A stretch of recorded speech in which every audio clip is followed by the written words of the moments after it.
La fourniture d'énergie propre en réseau aux populations. 5 localités sont sur la liste et la toute première se voit déjà impactée. La commune d'Avrancourt a été témoin de la mise en service de sa mini-centrale photovoltaïque jeudi. C'est déjà important et très important ce que nous vivons en ce moment et grâce à vous, grâce à son excellence, le président Patrice Talon, que je prie d'ovationner très fort. Et je voudrais que monsieur le ministre soit notre porte-parole auprès du chef de l'État, que nous sommes reconnaissants de ce qu'il a fait. Il n'y a pas longtemps, c'est encore cette année, nous avons été gratifiés d'un système d'approvisionnement en eau multivillages AEPV. Et à l'inauguration, j'ai failli être lynché par les jeunes de Atangodo. Ils ont dit, mais monsieur le maire, c'est vrai que vous avez fait ça. Mais s'il n'y a pas la lumière ici, comment nous allons vous garantir la sécurité? Ça n'a pas fait 2 mois, nous voici ici, vous nous offrons la lumière pour la sécurité. Vous méritez qu'on vous garde ici, qu'on vous applaudisse davantage, monsieur le ministre. Garantir l'accès de tous à des services énergétiques fiables, durables et modernes, propres à un coût abordable.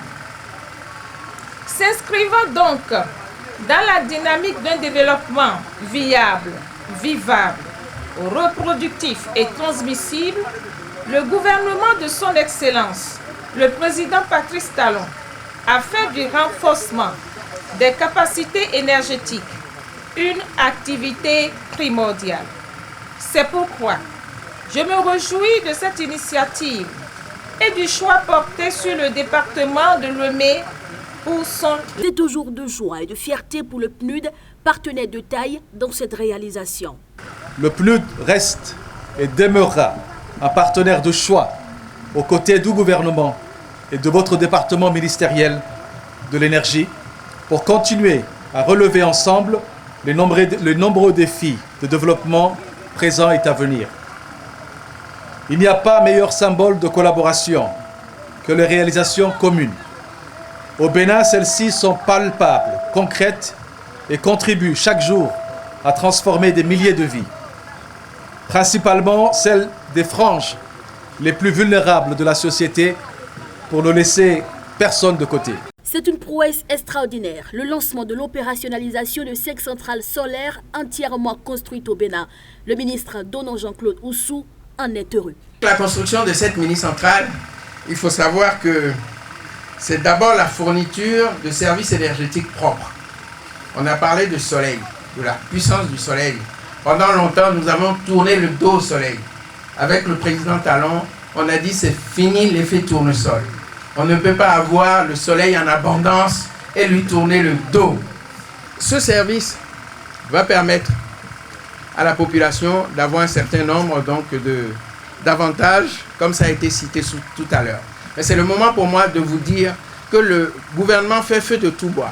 Que ce soit en termes de projets dans le cadre du système conventionnel du réseau, mais aussi du hors-réseau.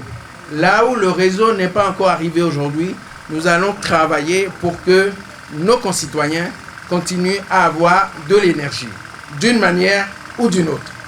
C'est pour cela que cette infrastructure va permettre un développement des activités génératrices de revenus de toutes sortes, pour permettre une amélioration des conditions de vie. Je dirais en priorité d'abord des femmes, parce qu'elles sont sollicitées de toutes les façons et elles souffrent beaucoup. C'est pour ça que la priorité doit être donnée dans l'utilisation des bénéfices de ce type d'infrastructure. L'une des priorités du gouvernement, comme vous le savez, est de propager la transformation structurelle de notre économie par des réformes et renforcer pour cela le secteur de l'énergie pour que ça puisse jouer son rôle de socle de développement. C'est en moins de 5 mois que ces centrales ont été construites grâce au soutien du programme des Nations Unies pour le développement. L'étape d'Avrancourt précède celle de Djidja, de Savalou, Kopargo et Sinandé.